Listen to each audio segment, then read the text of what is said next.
ทักทายสบายดีและสวัสดีครับสู่ครูสุคุณนอกประเทศหรือในประเทศที่ติดตามรับชมคอยที่เลยมาขอกระบุญขอบคุณเด้อทุกคนที่มีน้ำจิตน้ำใจติดตามและเข้าชมเนาะมื้อนี้คอยสิพาทุกคนเลาะเล็บสวนมันทุกคนยามแลงบรรยากาศจะเป็นจังไดท้องฟ้ามื้อนี้ก็ร้อนอบอ้าวทุกคนยามแลง ถือว่าบรรยากาศครึ้มฟ้าครึ้มฝนหรือว่าเป็นจั่งใดเนาะว่าแล้วก็สิพาทุกคนเข้าชมสวนมันไว้เนาะปลูกไว้4-5 วันละถือว่ามื้อนี้พาทุกคนไปเบิ่งไปชมบรรยากาศภายในสวนข้อยเนาะมันสิดีครับมันสิดีส่ำใดว่าง่ายซะเอ้าถ้าผิดพลาดอันใดก็ขอโทษขออภัยเด้อทุกคนเด้อถือว่าเว้าผิดเว้าถูกก็ได้จักอันใดข้อยก็บ่เคยเว้าแนวว่าง่ายซะบ่เคยเว้าไม่เคยพูดทุกคนไปทุกคนไปนำกันติดตามไปนำกัน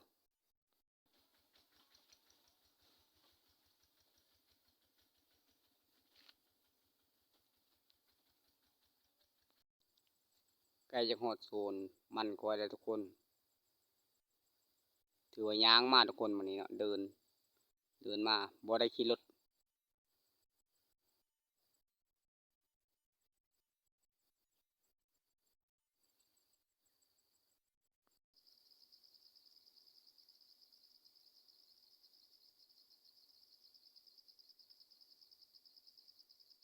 ทางเข้าทุกคนทางเข้าโซนข้อยก็อยู่แคมป์ผาทุกคน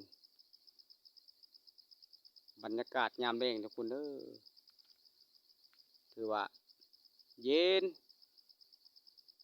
ค่ำๆเนาะทุกคนเนาะ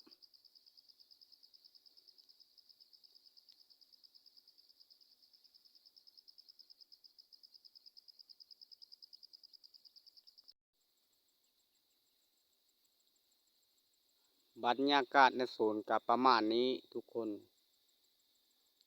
ถือว่าปีกายนี่ค่อยดุดและรับก็บ่ปานใดทุกคนเพราะว่าราคามันก็ตกต่ำเกือบบ่พอทุนทุกคนขาดทุนไปเนาะก็อย่าปีหน้าฟ้าใหม่จึงว่ากันใหม่เนาะทุกคนเนาะจักเฮ็ดจังไดบ่มีทางเลิกทุกคนเลยสู่ถือว่าวิวและบรรยากาศภายในศูนย์ก็ประมาณนี้ทุกคนยามแลงเนาะเย็นเนาะทุกคนเย็นสบายซาวน่าเพิ่นว่าแล้วเนาะ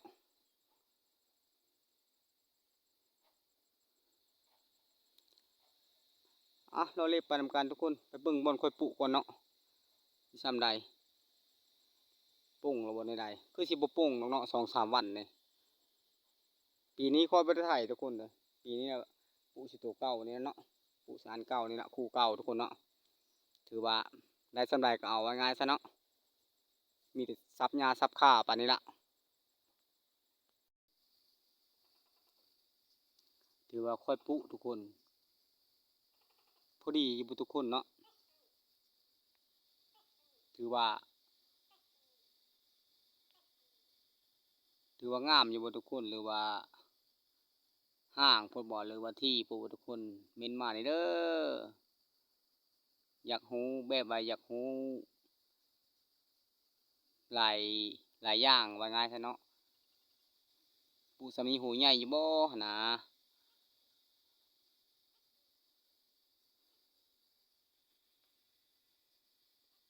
รอลุ้นไปนำกันทุกคนจักสิแม่นจักเดินมันสิโป่งเนาะทุกคนเนาะหรือหญ้าสิขึ้นก่อนหรือว่าเขาสิออกยอดก่อนข้อยก็ยังบ่รู้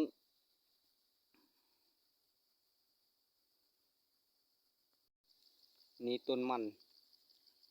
ถือว่าไว้เอาไว้ปลูกทุกคนเยอะทุกคนเยอะแยะคือว่าถือว่าปีก่อนทุกคนปีก่อนปีกายนี่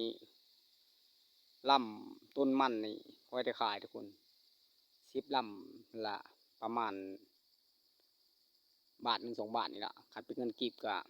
10ปลายพันทุกคนบ่ไหนๆค่อยก็บ่ฮู้เนาะ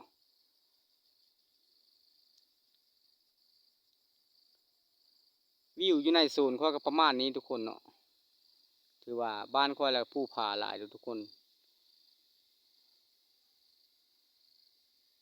อันนั้นคือผาแก้วทุกคนเด้อ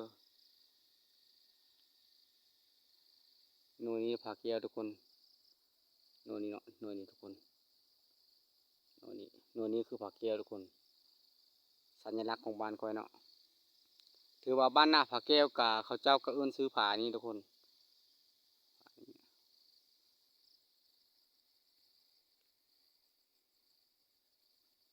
บ้านหน้าผาแก้วเมืองมหาไซแขวงคำมวนบ้านขาวๆสาวงามบ้านอู่เข้าอู่ปลาทุกคนบ้านแห่งทรัพยากรธรรมศาสตร์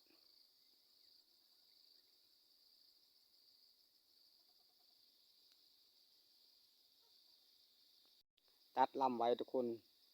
วันพรุ่งนี้อาจจะมาปลูกทุกคนมาปลูกซอยกันนะทุกคนเด้อตัดไว้วะเอามีดตัดไว้วะตัดแล้วยัดใส่เปาทุกคนยัดใส่เปาแล้วไปปลูกปีหน้าจะโกนเนาะทุกคนเนาะอันนี้คือต้นมันทุกคนเหลือปลูกบ่เหลือปลูกไหมหรือไม่พอ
สวยไหมทุกค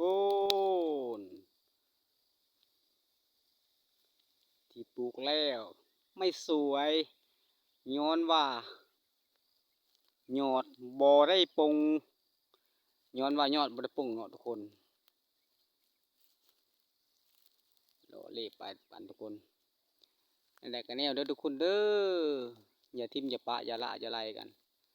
คลิปบดีกาเบิ่งกันเด้อทุกคนเด้อค่อยกาบ่มีหยังภาคมีแต่ทุกคนเบิ่งคลิปค่อยก็เบิ่งคลิปเติมกำลังใจให้กันทุกคนเจ้าเติมค่อยเติมเจ้าเนาะทุกคนเนาะสร้างบันดาลใจให้กันเอาคลิปนี้กาขอภาคติดตามในเด้อทุกคนเด้อให้เป็นกำลังใจ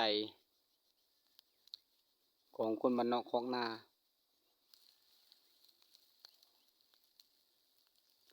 เจอกันคลิปหน้าทุกคนบายบาย